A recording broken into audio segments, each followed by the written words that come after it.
offspring fitness.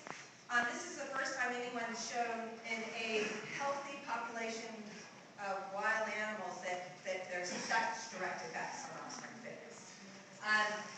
So the question is how is malcomposition acting on offspring independent of their effects just on overall size? Or maybe fat. And we have a couple different ideas that it would really be lovely to follow up on at some point.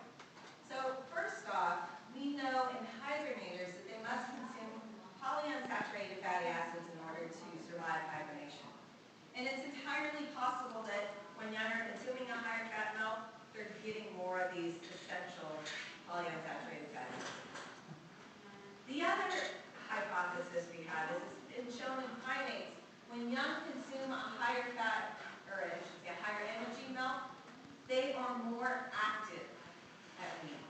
And if that's also true for Columbian ground squirrels, maybe these young just are eating more than their counterparts in that short period between weaning and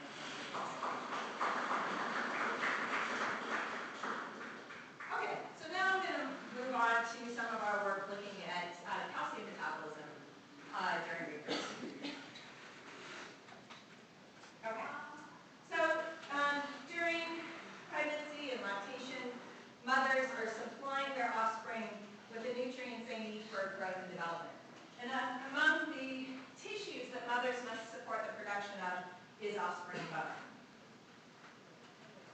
So this results in quite a large amount of calcium transfer that occurs during this period of time. And in most species, it's primarily occurring during lactation. Relatively little bone ossification tends to occur during pregnancy. So how do females meet the high demand of transferring sufficient calcium to their young? Well, they can eat more food. If you eat more, you're going to take in a bit more calcium. But we also know that many species will seek out calcium-rich resources to augment their intake. And I think one of the most fascinating things is we also know in nearly all of the species that have been studied to date, mothers also mobilize mineral from their own skeleton. So if you think about this,